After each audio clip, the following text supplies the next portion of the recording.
मुख्यन्ति यं सूरयः तेजो वारिमृतं यथा विनिमयो यत्र त्रिसर्गो मृषा धाम्ना स्वेन सदा निरस्तकुहकं सत्यं परं धीमहि अनंतरगाరు कार्ड పెట్టండి అది सृष्टिस्थित्यप्यहेयानीति दृश्यतमो बन्धमोक्षाश्च यस्मात् अस्य श्री ब्रह्मरुद्र प्रवृत्तिसुरनरद्विषुत्रात्मकस्य विष्णोर्व्यस्ताः समस्ताः सकलगुणनिधिः सर्वदोषव्यपेतः पूर्णानन्दाव्येयो गुरुरपि परमश्चिन्तयेतं महन्तम् अशेषवाग्यड्यमलापगन्त्री नवं नवं स्पष्टसुवक्प्रदायिनी ममेह जिह्वाग्रसुरङ्गनर्तकी भवप्रसन्नावदनेशमे श्रीः नमस्ते प्राणेश प्रणत विभवायावनिमगाः नमस्वामिन् राम प्रियतम हनुमन् गुरुगुण नमस्तुभ्यं भीम प्रबलतम कृष्णेष्ट भगवन् नमस्त्रीमन्मध्व प्रदर्शसुकृतं नो जय जया भवते तनुभावादेडमूकोऽपि वाग्मी जडमतिरपि जन्तुर्जायते प्राज्ञमौले सकलवचनचेतो देवता भारती सा मम वचसि निधत्तां सन्निधिं मानसे च पणिगणवरभूषः पार्वतीश्लग्यवेषः कलजनकरोषः खण्डितात्मीयदोषः सदरुणगिरिवासः शक्रसूर्यद्यदेशः परिहृतवोपाशः पातु मां पार्वतीशः नमोऽस्तु तात्विका देवाः विष्णुभक्तिपरायणाः धर्ममार्गे प्रेरयन्तु भवन्तः सर्व एव हि अस्मद्गुरुसमारम्भां टीकाकृत्पादमध्यगां श्रीमदाचार्यपर्यन्तां वन्दे गुरुपरम्परां नौमि न्यायसुधादिकृत्येवनिन् श्रीपादराट् सन्मणिन् व्यासार्यान् वेदागमाब्धिवेरान् श्रीवादिराजानपि वन्देऽहं सवरान् रघुत्तमगुरुन् विदग्ध्यवारानिधीन् श्रीसत्यव्रतराघवेन्द्रमुनिपान् सद्बोधसद्यानपान् विष्णोः पदश्चिद्गोव्रातैः स्वान्तध्वान्तनिवारकः श्रीसत्यसन्धसूर्योऽयं भासतान्नो हृदम्बरे सत्यधीरकराब्जोत्थज्ञानवैराग्यसागरः सत्यज्ञानाख्यतरणिस्वान्तध्वान्तनिकृततु मन्मनोभिष्टवरदं सर्वाभिष्टफलप्रदं पुरन्दरगुरुं वन्दे दासश्रेष्ठं दयानिधिम् अज्ञानतिमिरच्छेदं बुद्धिसम्पत्प्रदायकं विज्ञावलं शान्तविजयाख्यगुरुं भजे गोपप्रवरसङ्काशं गोपालार्चन तत्परं गोदेव वन्द्यं पादाब्जं गोपालाख्यगुरुं भजे जलजट्टनिभाकारं जगदीशपदाश्रयं जगतीतलविख्यातं जगन्नाथगुरुं भजे दासवतीं दयासक्तं दूरीकृतदुराजं हरिकथामृतवक्तारं जगन्नाथगुरुं भजे सत्याभिज्ञकराब्जोत्थान् पञ्चाशद्वर्षपूजकान् सत्यप्रमोदतीर्थार्यान् नौमिन्याय सुधारतान् शास्त्रेषु पारदृष्टानं शास्त्रज्ञेषु वत्सलं धीरभक्तोद्धारकरं सत्यात्मानं गुरुं भजे विद्यापीठविदातारं विद्यावारिध्येन्द्रं विद्यार्थिवत्सलं वन्दे महामहिमसद्गुरुमापादमौलिपर्यन्तं गुरूणामागमं स्मरेत्तेन विघ्नाः प्रणश्यन्ति सिद्ध्यन्ति मनोरथाः श्रीगुरुभ्यो नमः हरिः ओं हरिः ओं हरिः ओं हरिकथामृतसार गुरुಗಳ ಕರುಣದಿಂದ ಬನಿತು ಪೇಳುವೆ ಪರಮ ಭಗವದ್ಭಕ್ತರಿದನಾದರದಿ ಕೇಳುವುದು ಎವರಿವಾಳ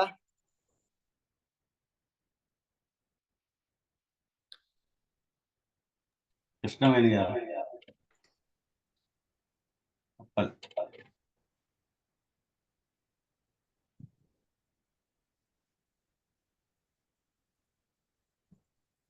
అవకాశం ఉందా? అయితే మాలతి గారు.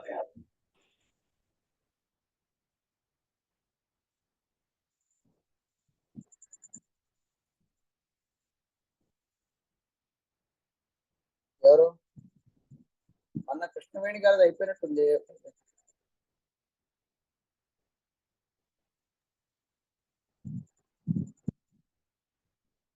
మాలతి గారు. ఓకే మాలతి గారట ఆన్ చేసుకోండి అమ్మా. హరే శ్రీనివాసాజీ. హరే పరిమళవు ಪರಿಮಳವು ಸುಮನದೊಳಗೆ ಅನಲನು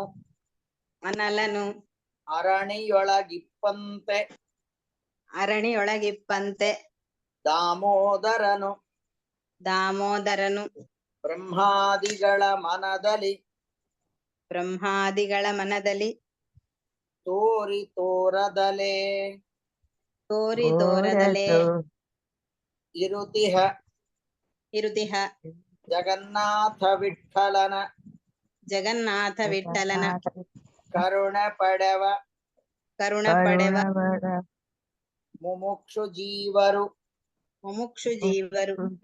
ಪರಮ ಭಾಗವತರನು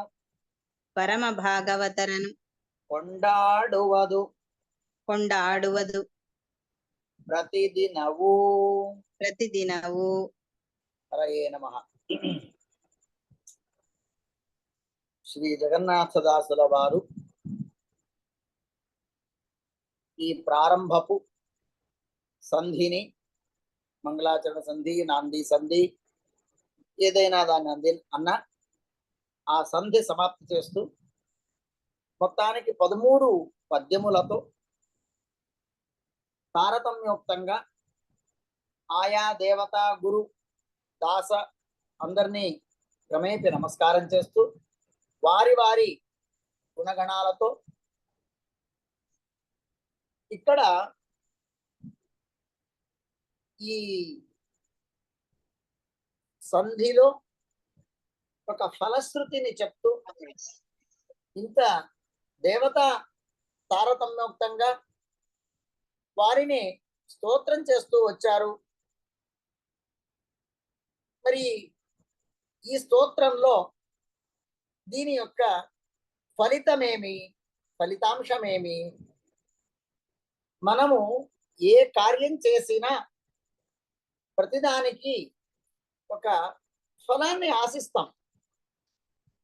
అది సకామవో లేక నిష్కామోయో ఏదైనా సరే విష్ణు ప్రేరణయా విష్ణు ప్రీత్యర్థం అని చెప్పి చేసిన గురుమంత్రము, చేసిన తులసి పూజ ఏదున్నా కూడా అది భగవత్ ప్రీతి అవ్వని అన్నటువంటి ఉద్దేశంతో మనం చేసినప్పుడు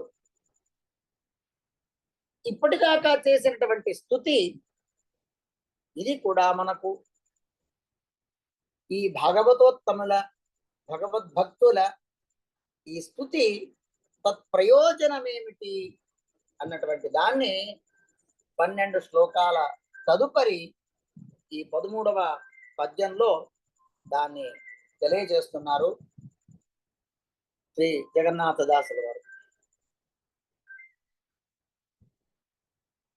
భగవంతుడు ఉన్నాడా లేడా అన్నటువంటిది ఒక అద్భుతమైన విచిత్రమైన ప్రశ్న ఇది. నాస్తికవాదులు, హేతువాదులు దేవుడు లేడు అని, ఆస్తికవాదులు భగవద్భక్తులు భగవంతుడు ఉన్నాడు అని, ఇది నిరంతరంగా ఉన్నటువంటి శాశ్వతమైన ప్రశ్న. ఇది ఏనాటికి తీరనటువంటిది. ఇక మీద ఈ ప్రశ్న ఎవరు అడగరాదు అని ఆ ప్రశ్నను మూసివేయటానికి రానటువంటిది. ఎందుకు అని అంటే సాత్వికులు దేవుడు ఉన్నాడు అని అంటారు, సాత్వికుడు కానటువంటి వాడు దేవుడు లేడు అని అంటాడు. అయితే జగన్నాథదాసుల వారు ఈ హరికథామృత సారంలో శాస్త్రాధారంగా అనేక సందర్భాల్లో శాస్త్రంలో చెప్పబడినటువంటి దృష్టాంతాలను ఇక్కడ దాన్ని వారు తెలియపరుస్తూ మనకు ఒక మంచి తత్వాన్ని బోధన చేస్తారు. దేవుడు ఉన్నాడు అంటే ఎలాగున్నాడు? లేడు అన్నటువంటి వాడికి వాడేమంటాడు? దేవుడు లేడు అని అంటే దేవుడు నాకు కనపడు కావును లేడు. చాలా సింపుల్. వాడికి ఎందుకు లేడురా అని మనం వాడిని అడిగితే, నాకేది ఇప్పుడు ఒక వ్యక్తి ఉన్నాడు, మన ఇంట్లో వ్యక్తి, మన అన్నో తమ్మో అక్కో చెల్లో బావగారో అన్నయ్యో ఇంకెవరో ఒక వ్యక్తి ఉన్నాడు. ఉన్నాడా అని అంటే ప్రస్తుతం మా ఇంట్లో లేడు, బయటికి వెళ్ళాడు లేదా ఊరికి వెళ్ళాడు, వారం తర్వాత వస్తాడు, 10 రోజుల తర్వాత వస్తాడు అని ఏదో ఒక నిర్దిష్ట సమయాన్ని మనం చెప్పగలుగుతాం. వారం తర్వాత వస్తే ఆ వ్యక్తి మనకు కనిపిస్తాడు. ఏమండి నేను ఆ రోజు వచ్చి మిమ్మల్ని అడిగాను, ఫలానా రామచంద్రరావు ఉన్నారా లేదా సోమేశ్వరరావు ఉన్నారా సుబ్బారావు ఉన్నారా ఏదో అడుగుతాం. అడిగితే ఎదిగో ఈయనేనండి అని పరిచయం చేస్తారు. అప్పుడు మనం వ్యక్తితో మాట్లాడతాం, చూస్తాం, ఏదో వ్యవహారాలు చేస్తాం. దేవుడు ఉన్నాడా అని అంటే దేవుడు వారం తర్వాత కనిపిస్తాడు, 2 వారాల తర్వాత కనిపిస్తాడు, ఫలానా ఊర్లో కనిపిస్తాడు, ఫలానా రకంగా ఉంటాడు అని ఇలాగే ఉన్నాడు అని చెప్పటానికి, లేడు అని అనటానికి రెండింటికి కూడా వారికి అర్థమయ్యే విధంగా చెప్పటానికనే దాసుల వారు శాస్త్ర పరిభాషలో చాలా సుందరమైనటువంటి కొన్ని దృష్టాంతాలు ఇస్తూ చాలా అద్భుతంగా మన కంటి ఎదురుగుండా ఒక పుష్పం ఉన్నది. ఆ పుష్పము చాలా చక్కటి వర్ణంతో సుందరంగా కంటి నిండా ఆ పుష్పపు యొక్క రంగును మనం చూసి దాన్ని ఆ కళ్ళతో ఆ రూపాస్వాదాన్ని మనం చేస్తాం. ఆ కంటితో దాని యొక్క రూపాన్ని ఆస్వాదిస్తాం. పువ్వు కనిపించింది కావున అది ఒక కుసుమము, కుసుమం కనిపిస్తుంది. ఆ కుసుమంలో ఉన్నటువంటి గంధము మన కంటికి కనిపించదు. అది ఆఘ్రాణ యోగ్యము, ఘ్రాణేంద్రియానికి జ్ఞానం అయ్యేటువంటిది. పుష్పం చూసి గంధాఘ్రాణం చెయ్యకుండా ఈ పుష్పంలో గంధం ఉందా లేదా అని ఎలా చెప్పాలి? ఎవరో దూరంగా పుష్పం పట్టుకున్నాడు, సరే నిత్యం చూసినటువంటి పుష్పాలు మల్లె పువ్వు పట్టుకునే ఆ దీంట్లో వాసన ఉందా లేదంటే తెలుసు వాడికి, ఎందుకంటే గంధాఘ్రాణం చేశాడు. అంటే పుష్పంలో గంధము యొక్క జ్ఞానము మనకు ఆఘ్రాణం చెయ్యనిదే కాదు.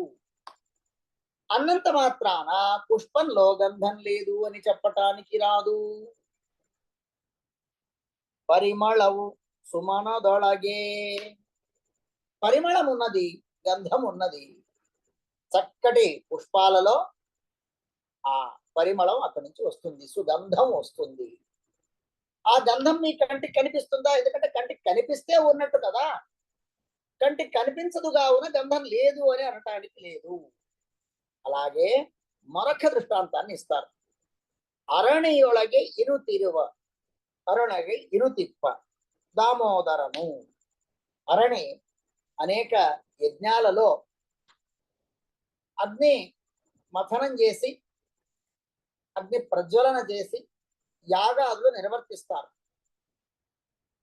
రెండు విశిష్టమైనటువంటి కర్రలు, ఒకటి రావి కర్ర, ఇంకొకటి శమీ వృక్షపు కర్ర. ఈ రావి శమి రెండు కలిపి దాన్ని మథనం చేస్తే ఆ వేగానికి అక్కడ అగ్ని నిష్పత్తి అవుతుంది, అగ్ని ఉత్పత్తి అవుతుంది. రెండు కర్రలను మీరు చూసినప్పుడు కేవలం పట్టుకున్నారు, దాన్ని చూశారు, దాంట్లో మీకు ఎక్కడ నిప్పు కనపడదు. దాన్ని మథనం చేసినప్పుడు ఆ మథనంలో ఉన్నటువంటి ఒక వేడికి అగ్ని రాచుకుంటుంది. అలాగా భగవంతుడు ఉన్నాడు. దానికి దృష్టాంతం ఏమిటి అంటే, పుష్పాలలో ఏ రకంగానైతే సుగంధం ఉన్నదో, అరణి ఈ కర్రలలో ఏ రకంగానైతే అగ్ని ఉన్నాడో ఆ రకంగా భగవంతుడు కూడా బ్రహ్మాదిగళ మనదలి, బ్రహ్మాది దేవతలు, బ్రహ్మదేవుల వారి దగ్గర నుండి ఆరంభం చేసుకొని తృణపర్యంతరం దాకా ఉన్న సకల జీవరాశి, తృణపర్యంతంగా ఉన్నటువంటి సకల జీవరాశి ప్రతి ఒక్కరి మనదలి మనస్సులో భగవంతుడున్నాడు. ఏ రకంగా పుష్పంలో ఏ రకంగానైతే కంటికి కనిపించకుండా గంధం ఉన్నదో, అరణిలో ఏ రకంగానైతే కంటికి కనిపించకుండా అగ్ని ఉన్నదో. ఇప్పుడు అరణి, ఇది అరణి అని అనుకోండి, అరణి ఇలా ముట్టుకున్నాం, ఒకవేళ నిప్పు ఉంటే నాకు సెగ తగలాలి. గంధాన్ని, పుష్పంలో ఉన్నటువంటి గంధాన్ని ఆఘ్రాణం చేస్తాను, వాసన వస్తుంది, ఇది కుసుమము గంధభరితమైనటువంటిది. అరణి ముట్టుకొని దీంట్లో నాకేం వేడి లేదు అని చేత దీంట్లో అగ్ని లేదు అని అనటానికి రాదు. ఇక్కడ మథనం జరగాలి. ఆ మథనానికి అగ్ని నిష్పత్తి అవుతుంది, ఉత్పత్తి. అలాగే భగవంతుని చూడటానికి మనకు కావాల్సింది ఏమిటయ్యా అంటే శాస్త్ర మథనం అవ్వాలి, శాస్త్ర మథనం అవ్వాలి. ఆ శాస్త్ర చర్చ జరగాలి. శాస్త్రంలో చెప్పబడినటువంటి విధి విధానాలతో కర్మలు జరగాలి. ఆ శాస్త్ర పరిభాషలో విధి విధానాలలో కర్మాదులను ఆచరించినప్పుడు మనకున్నటువంటి భక్తి శ్రద్ధ మేరకు, మనకున్నటువంటి యోగ్యతానుసారంగా ఆ భగవంతుడి యొక్క దివ్య దర్శనమవుతుంది. ధ్రువరాజుకి, ధ్రువ మహానుభావుడు 5 ఏళ్ల బాలకుడు, అతడికి భగవంతుడు ప్రత్యక్షమయ్యాడు. అంటే 5 ఏళ్ల బాలకుడు, చిన్నపిల్లవాడు, ఏదో చిన్నపిల్ల పోనీలే అని కాదు. అక్కడ భక్తిని చూచి, భగవంతుడు భక్తిని చూసి అనుగ్రహం చేశాడు. అలాగా భగవంతుణ్ణి మెప్పించుకోవటానికి, భగవంతుడి యొక్క దివ్య దర్శనం చేసుకోవటానికి వయస్సు కానీ, రూపం కానీ, విత్తం కానీ, కులం కానీ ఇవేవి కారణాలు కావు. ఒక్కటే కారణము, అది భక్తి. భక్తి ఉంటే చాలు.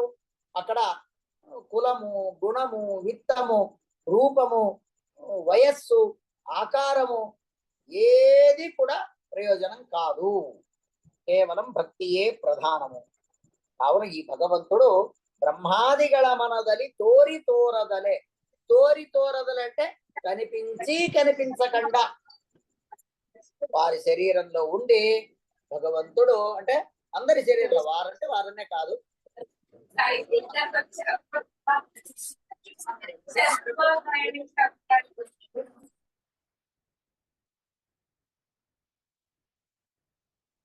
వారి మనస్సులో భగవంతుడు ఉండి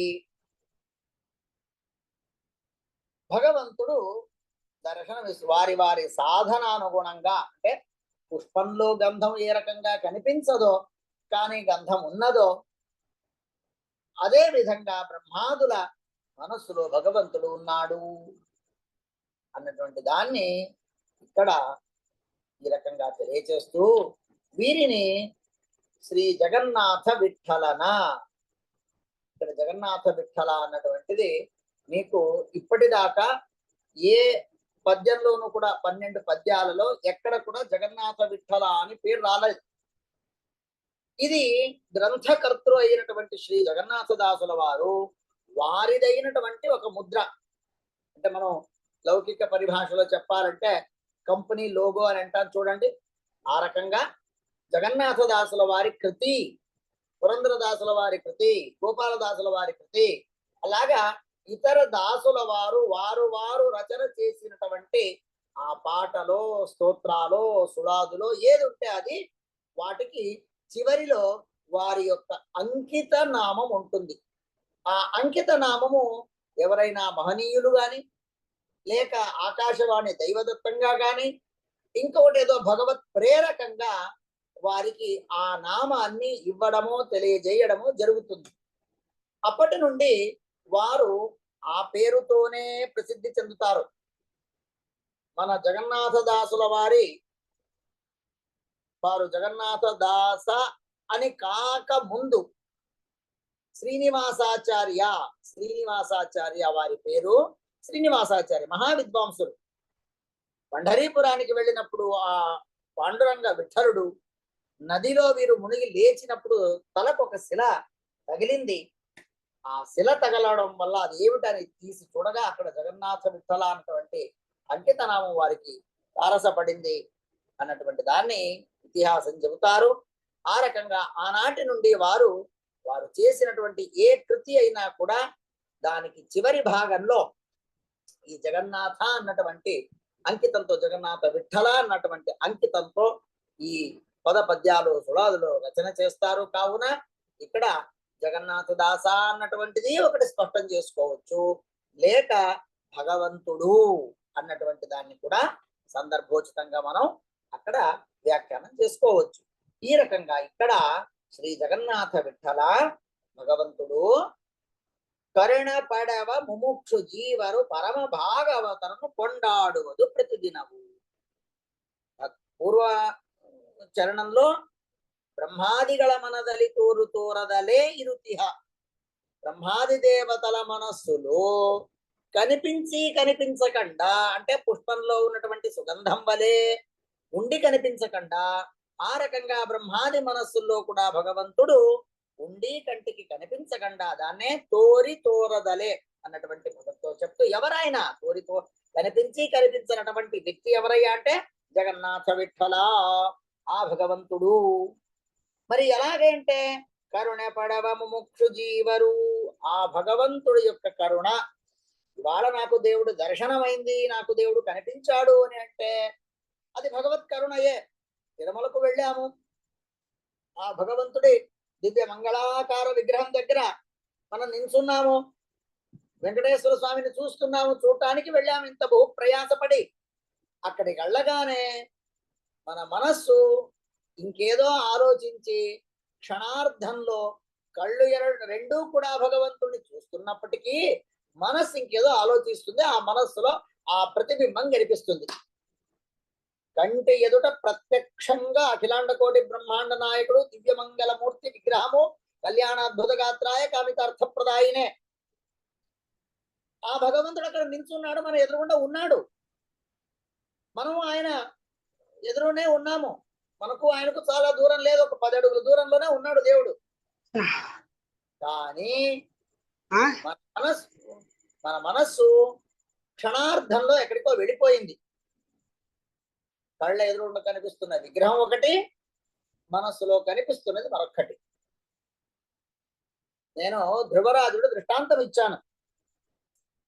ధ్రువరాజ తపశ్చర్యం చేస్తూ 2 కళ్ళు మూసుకున్నాడు. మూసుకొని ఏం చేస్తున్నాడు? తన బింబరూపి అయినటువంటి నాకెవరైతే ప్రేరకుడు ఉన్నాడో, అంటే ప్రతి ఒక్క జీవరాశికి కూడా తనకు అంతర్యామి అయినటువంటి ఒక భగవంతుడు అతడి శరీరంలో ఉంటాడు, ప్రతి స్త్రీ పురుషుల యందు. ఆ రూపాన్ని బింబరూపంగా వర్ణిస్తూ, దానికి అనేక లక్షణాలు ఉన్నాయి, ముందు ముందు వస్తాయి మనకు అవన్నీ కూడా. ఆ బింబరూపి యొక్క చింతన మనం చెయ్యాలి.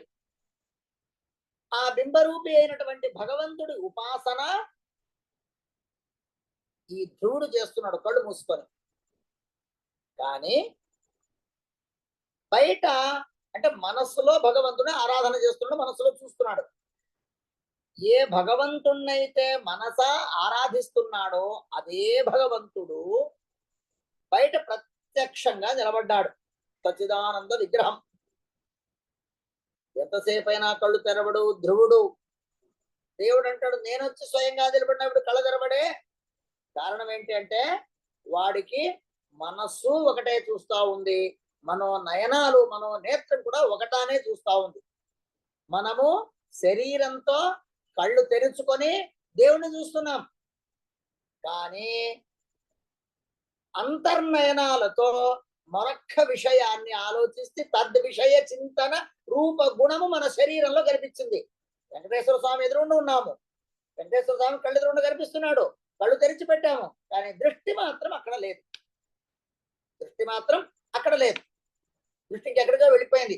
మన ఇల్లు పరిస్థితి ఏమైంది, ఇంట్లో దొంగలు పడ్డారా, జనం వచ్చారా, రేపు పాలవాడు వస్తాడా, ఇంకోడు వస్తాడా, కిరాణా వాడికి డబ్బులు ఇవ్వాలా, కొరియర్ వాడు వస్తాడేమో, ఏదో లేనిపోని ఆలోచనలన్నీ వెంకటేశ్వర స్వామి ఎదురుకుండా నిలబడ్డాము, కళ్ళు మాత్రం వెంకటేశ్వర స్వామి చూస్తున్నాయి, మనస్సు మాత్రం మరొక్కదాన్ని చూస్తున్నది. ధ్రువుడు కళ్ళు మూసుకున్నాడు,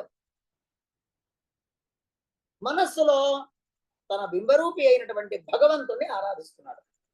అదే భగవంతుడే షడ్గుణైశ్వర్య సంపన్నుడైనటువంటి ఆ భగవంతుడు తను ప్రత్యక్షమయ్యాడు. ఎదురు ప్రత్యక్షమవుతే అతన్ని చూడలేదు, కళ్ళు తెరవలేదు. అప్పుడు దేవుడు అన్నాడు, వీడి సంగతి ఇలా కాదు అని చెప్పి ఏ రూపాన్ని అయితే లోపల చూస్తున్నాడో దాన్ని కాస్తలా పక్కన జరిపాడు. అప్పుడు కళ్ళు తెరిచి చూస్తాడు, ఏ రూపమైతే లోపల ఉన్నదో అదే రూపమే బయట ప్రత్యక్షంగా కనిపించింది. అంటే ఉపాసనా విధానంలో మనం కళ్ళు తెరిచి చూస్తున్నది ఒకటి, మనస్సు మరొకటి. ధ్రువుడు కళ్ళు మూసుకొని మనస్సులో భగవంతుని తన బింబ రూపాన్ని చూస్తున్నాడు, కళ్ళు తెరిచి చూడగా ఆ బింబమే ఇంత విశాల ఆకృతిగా తన కళ్ళు ఎదుట కనిపించింది. కావున ఈ భగవంతుడు మన అందరి యందు ఉన్నటువంటి వాడు. ఆ ఉన్నటువంటి భగవంతుణ్ణి మనం ఆరాధన చెయ్యాలి, అతన్ని పొందాలి. ఎలాగా? తద్విధి ప్రణిపాతేన పరిపృష్టేన సేవయ ఉపదేక్షంతి తే జ్ఞానం జ్ఞానిన తత్వదర్శినః. గురువుల వారి సన్నిధికి వెళ్ళాలి, ఆ గురువులు మనకు శాస్త్ర బోధన చేస్తారు. ఆ శాస్త్ర బోధన నిరంతరంగా పాఠ ప్రవచన అధ్యయనం జరగాలి. వారు చెప్పిన మంత్రోపదేశం అది సాధన జరగాలి, జపం అవ్వాలి. ఆ నిరంతరంగా కృష్ణ మంత్రమో, గాయత్రి మంత్రమో, నారాయణ మంత్రమో, ఇంకా ఏ మంత్రం విహితమైనదో ఆ మంత్రాన్ని నిరంతరంగా, అంటే మనం లేచినా, కూర్చున్నా, నిల్చున్నా, మాట్లాడినా, పరిగెట్టినా, ఏ పదం వాడినా కూడా ప్రతి పదం వెనక ఆ భగవంతుడి నామమే మనకు రావలెను.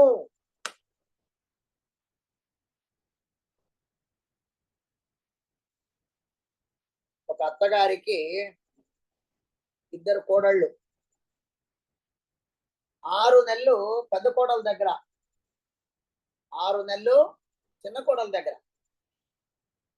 ఈ 6 నెలల పాటు పెద్ద కోడల దగ్గర ఉన్నటువంటి అత్తగారు తదుపరి చిన్న కోడల దగ్గరికి వెళ్ళింది. ఆ చిన్న కోడలి వాళ్ళ ఇంట్లో సుఖంగా ఆవిడ కాసిన సపర్యలన్నీ కోడలు చేస్తా ఉంది. కానీ ఆ కోడల్ని పిలిచేటప్పుడు పెద్ద కోడలు పేరుతో చిన్న కోడల్ని పిలుస్తూ ఉంటుంది. చిన్న కోడలి ఇంటి నుండి పెద్ద కోడలి ఇంటికి వచ్చాక చిన్న కోడలు పేరు. అంటే మనకి ఏమవుతుంది అంటే సంపర్కము, సహవాసము, సన్నిహితము, సాన్నిహిత్యము ఇవన్నీ ఉండడం వల్ల అనునిత్య, అంటే ఏ వ్యక్తినైతే నిరంతరంగా మనం చూస్తూ చూస్తూ ఉన్నామో ఆ వ్యక్తి యొక్క పేరే మనం ఉచ్చరిస్తూ ఉంటాం. అదేమిటి అత్తగారు నా పేరుని ఇలా పిలిచారే, పెద్దక్కయ్య పేరు అన్నారే అని అంటుంది. ఇది కొందరికి అనుభవంలో వచ్చి ఉండొచ్చేమో. ఏ వ్యక్తినైతే మనం నిరంతరంగా చూస్తున్నామో, లేదా మన ఇంట్లో ఎవడో పనివాడు ఉంటాడు, ఓ 10 ఏళ్ల పాటు పనిచేసి వెళ్ళిపోతాడు, కొత్త వాడిని పెట్టుకుంటాం. పాతవాడి పేరు రాము అని ఉంది, కొత్తవాడి పేరు చందు అని ఉంది. మరి రాము అని అంటాం. అమ్మగారు నా పేరు రాము కాదండి చందు అండి అని అంటారు. అవునులేరా గుర్తులేదు, మొన్నటి దాకా వాడు రాము ఉన్నాడు, వాడు పోయి నీవు వచ్చావు కావున ఎందుకో ఇంకా నాకు ఆ మనసులో ఆ పేరు పోలేదు అని అంటారు. ఇది సహజంగా జరిగేటువంటి ప్రక్రియ. అవునా కాదా? ఎవరికైనా ఇలాంటి అనుభూతి వచ్చిందా? ప్రాక్టికల్.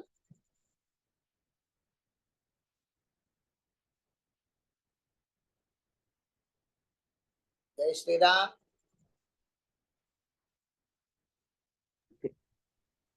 ఇలాంటి అనుభూతి చాలా తరచు వస్తూనే ఉంటాయి. నేచురల్ అండి. ఏమైనా దృష్టాంతం ఉందా అలాంటి మీకేమైనా?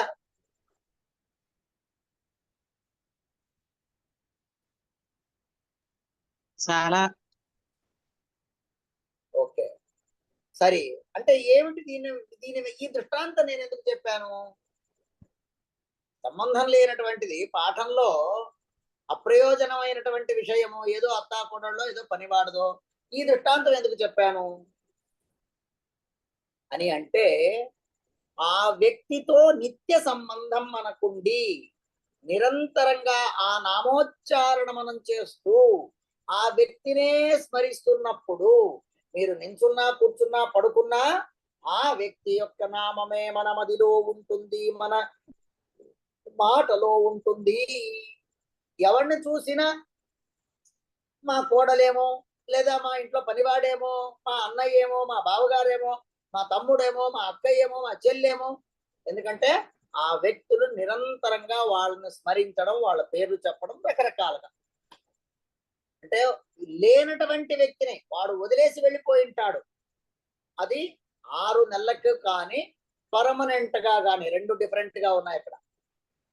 6 నెలలకే మళ్ళీ 6 నెలలకు తిరిగి వస్తుంది అత్త. పనివాడు వెళ్ళిపోయినవాడు వెళ్ళిపోయాడు. ఇక్కడ వ్యక్తి భేదంతో, అందుకనే బ్రహ్మాదిగళ మనదలి అన్నారు. జీవరాశి ఏం చెప్పాల. ఒక్కొక్క వ్యక్తిలో బ్రహ్మదేవుల వారిలో విశేషమైన సన్నిధానము, ఆ బ్రహ్మదేవుల వారి దగ్గర నుండి కిందికి వచ్చేటువంటి జీవరాశి దాకా కొంత కొంత కొంత కొంత తగ్గుతూ వస్తుంది. భగవంతుడి యొక్క సన్నిధి అంటే వీడి సాధన ఎంత ఉందో ఆ సాధన మేరకు ఆ విశిష్ట వ్యక్తుల, ఎందుకు మనము సన్యాసులను, లేకపోతే సాధు జనులను, జ్ఞానులను, పండితులను ఆరాధన చేస్తాం, గౌరవిస్తాం అంటే వారు నిరంతరంగా పూజ, పారాయణ, పాఠ, ప్రవచనము నిరంతరంగా చేస్తారు. కొందరు ఏదో ఆ పూట గాయత్రి జపం చేసి సంధ్యావందనం చేసి వ్యాపార ఉద్యోగాలు చేసుకుంటుంటారు. కొందరికి నిరంతరము పురాణ పాఠ ప్రవచన జ్ఞాన కార్యాదులే కొందరికి జీవన మార్గంగా ఉంటుంది. అంచేత ఎక్కువ శాతము జ్ఞాన మార్గంలో ఉన్నటువంటి వాడు తాత్పూర్తిగా కొంతకాలము కొంత సమయము రోజుకి భగవంతుడి విచారంలో సమయాన్ని వెచ్చించేటువంటి వాడు ఇలాగ 2 రకాలైనటువంటి జీవరాశులు మనలో ఉన్నట్టుగా బ్రహ్మదేవుల వారి దగ్గర నుండి తృణపర్యంతరంగా ఉన్నటువంటి సకల జీవరాశుల్లో వారి వారి యోగ్యతానుసారంగా బ్రహ్మదేవుల వారి నుండి ఆరంభం చేసుకొని భగవంతుడు వారి వారి యందు వారి వారి యోగ్యతానుసారంగా వారి యందు భగవంతుడు ఉంటాడు. అత్తాకోడళ్ళు కాని ఇంట్లో పనివాడు కాని వాడి పేర్లే మనం ఏ రకంగానైతే ఉచ్చరిస్తూ ఉంటామో అంటే ఆ వ్యక్తి యొక్క సన్నిహితం. ఒకడు అసలు రాడు, ఒకళ్ళు 6 నెలలకు వస్తారు, 6 నెలలకు మళ్ళీ ఇంకొక వ్యక్తి వస్తారు, ఒకడు రానే రాడు, ఒకళ్ళు పూర్తిగా మనకు దగ్గర సంబంధం, ఒకడు పరిచారకుడు. వాడికి డబ్బులు ఇచ్చాం, మన ఇంట్లో నెల జీతానికి ఉన్నాడు, జీతం తీసుకున్నాడు, పని చేశాడు, వెళ్ళిపోయాడు. కానీ ఒక 25 ఏళ్ళు 20 ఏళ్ళు వాడు నిరంతరంగా మన దగ్గర పని చేయడం వల్ల వాడిని మనం గుర్తు పెట్టుకొని మరిచిపోలేక అదే పదంతోనే అదే పేరుతో పిలుస్తుంటాం. అంటే ఒక వ్యక్తి నుండి మనకు ఏ విధమైనటువంటి ఉపకారం లేదు.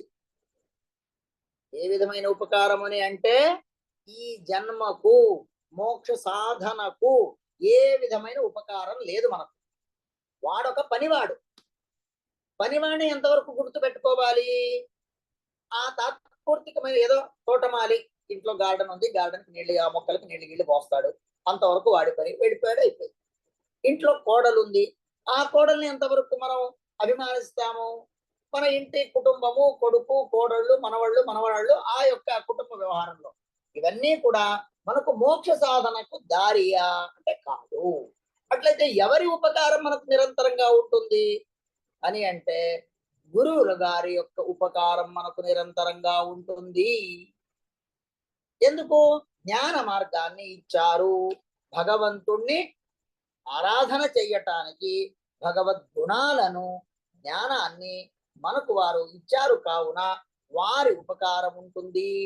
అందుకనే మరు జన్మలో మనకు వీరు తండ్రి అవుతారో, తల్లి అవుతారో, భర్త అవుతాడో తెలియదు. ప్రతి ఆడవాళ్ళు కోరుకునేది ఏంటి? జన్మ జన్మలకు నాకు 7 జన్మల దాకా ఇలాంటి భర్తే దొరకాలి అని అనుకుంటారు. మంచిది, తప్పు లేదు, సంతోషమే. ఎందుకంటే ఆ భర్తలో అలాంటి ఉత్తమమైనటువంటి గుణాలు ఉన్నాయి కావున. కానీ వారిని దాటి మనకెన్ని జన్మలు ఉన్నాయో అన్ని జన్మల దాకా వీరే మనకు గురువు కావాలని ఎవరిని కోరుకుంటున్నాం మనం? చెప్పండి చూద్దాం. ప్రతి జన్మకు మనకు వీరే గురువులు వారు కావాలి అని ఒకరిని మనం కోరుకుంటున్నాం. మధ్వాచార్యులు శ్లోకం అది ఏంటో మధ్వాచార్యులు కరెక్ట్. శ్లోకం ఏదో ఎక్కడో ఉండాలి. మధ్వాచార్యులు ఎందుకు?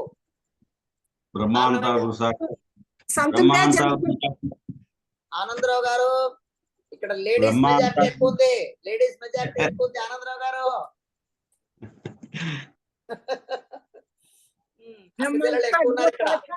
దైవం శ్రీపతి ఆచార్య శ్రీమద్ ఆచార్య.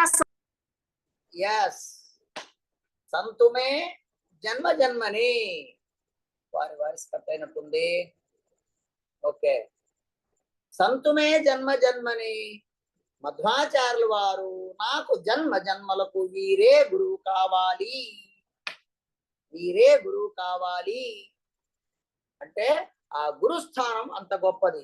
అందుకనే బ్రహ్మదేవులు వారు అంటే ఇవాళ ఉన్నటువంటి వాయుదేవుల వారు రేపు బ్రహ్మ పదవికి పోయేటువంటి వారు. కావున ఆ బ్రహ్మ, అది కాక మోక్షానికి మనల్ని అందరినీ తీసుకెళ్లేవాడు బ్రహ్మదేవుల వారే.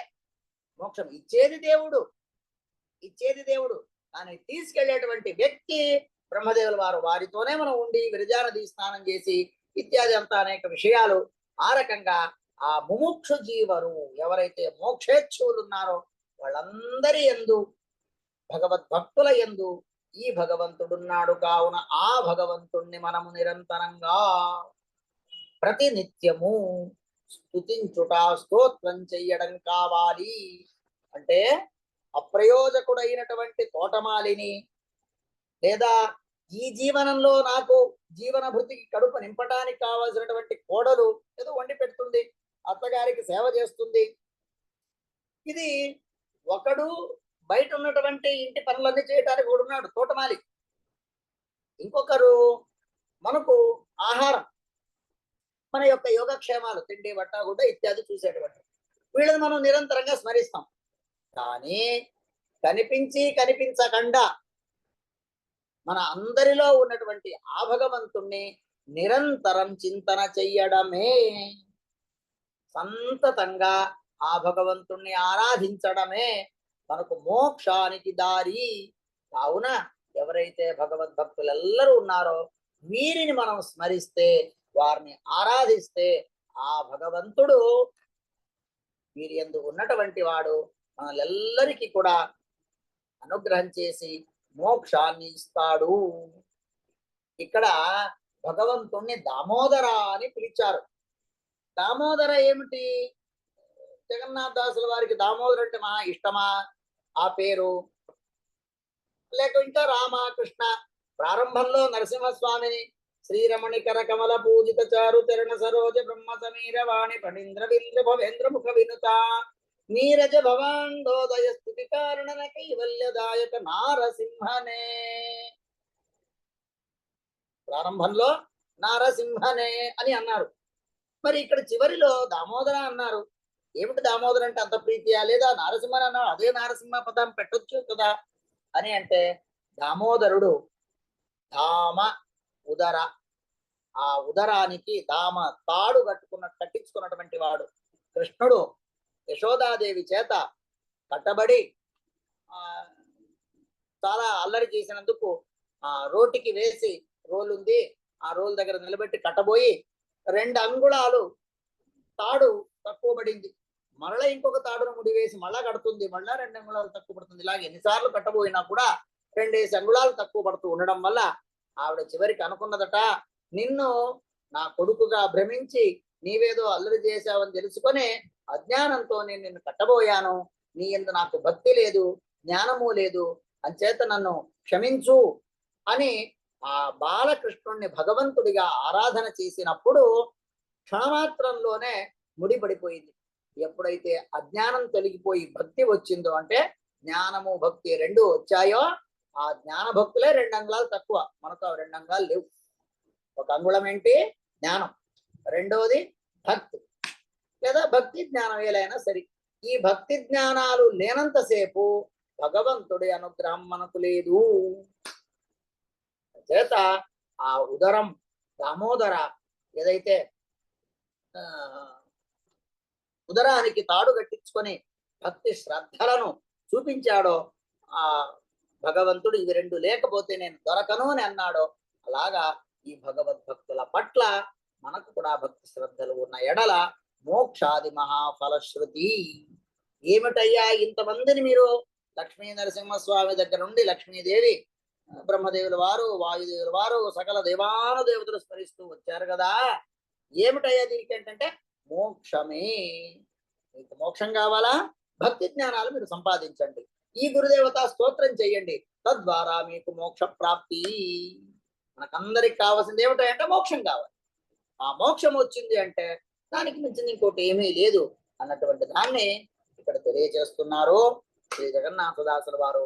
ఈ రకంగా మొదటి సంధి ఇక్కడ సమాప్తం అవుతా ఉన్నది. 13 పద్యాలతో మొదటి సంధిని సమాప్తి చేశారు. తదుపరి కరుణా సంధి, దాన్ని మనం తదుపరి ప్రారంభం చేసుకుందాము. మనకు ఒక్క రోజు అంటే నిన్న మొన్న లేదు పాఠము. రేపు మీరందరూ దాన్ని అంటే నిన్నటి 2 రోజులు, రేపటికి 1 రోజు మనం లెక్క వేసుకొని 3 రోజులు నిరంతరంగా దీన్ని సాధన చేసుకుంటే తదుపరి దీనిపైన మొదటి సంధిలో వచ్చినటువంటి విషయాల్లో చిన్న ప్రశ్నోత్తర కార్యక్రమం నేను అంటే రేపు 1 రోజు సెలవు అంటే ప్రిపరేషన్. అందరూ దాని విషయాలు ఎవరెవరికి ఏం ప్రశ్నలు అన్నది నేను మొదలు చెప్పను. అక్కడ నాకు కనిపిస్తున్నటువంటి పేర్లు, ఇక్కడ నాకేం కనిపిస్తా ఉంది, స్వర్ణలత అని ఎవరో కనిపిస్తున్నారు, లేకపోతే శ్రీదేవి గారు దోసపాటి శ్రీదేవి గారు కనిపిస్తున్నారు, దుర్గా గారు ఉన్నారు, ఇంకా ఎవరు పల్లవి గారు ఉన్నారు, ఇంకెవరో బాడిద వారు ఉన్నారు, లేక సుకన్య, ఇలా ఏ పేరు కనిపిస్తే వారి ప్రశ్న అడుగుతాను, వారే సమాధానం చెప్పాలి. ప్రశ్న అడిగాను కదా అని చెప్పి రెండో వారు దాని ఉత్తరం ఇవ్వద్దు. అంచేత ఆ రకంగా మీరు 13 పద్యాలను ఒకసారి వీడియోస్ ఆడియోస్ ఉంటాయి, కావాలంటే ఆనందరావు గారిని అడగండి, గ్రూప్ లో వేస్తారు, ప్రిపేర్ అవ్వండి. నిన్న 2 రోజులు అవకాశం ఉండేది, రేపు ఒక రోజు కూడా అవకాశం పెట్టుకుందాం. ఇంకొక రోజు కావాలన్నా కూడా ఇబ్బంది లేదు. అంటే ప్రశ్నోత్తరాలు వేయడం వల్ల మీలో ఉన్నటువంటి సందేహ నివృత్తి, అవసరమైతే ఇంకొకసారి ఆ విషయం వల్ల నేను చెప్పడానికి కూడా నేను సిద్ధంగా ఉన్నాను. ఏదో జరుగుతుంది అంటే జరుగుతుంది అనేది కాకుండా మనకు రావాలి అన్నటువంటి ఉద్దేశంతో నేను ఒక రోజు సెలవు కూడా దీనికోసమే, ప్రిపరేషన్ కోసమే, ప్రశ్నోత్తరాల కోసమే అవకాశం ఇస్తున్నది. ఆ రకంగా సిద్ధపడండి. తదుపరి మళ్ళా నెక్స్ట్ ఇంకో రోజు ఆ ప్రశ్నోత్తరాలకు ముందరకు వెళదాం. జై శ్రీరామ్. హరయే నమః. శ్రీకృష్ణార్పణమస్తు. ಹರಿಕಥಾಮೃತಸಾರ ಗುರುಗಳ ಕರುಣದಿಂದ ಪನಿತು ಬೇಡುವ ಪರಮ ಭಗವದ್ ಭಕ್ತರಿದನಾದರದಿ ಕೇಳುವುದು. ಹರಯೇ ನಮಃ.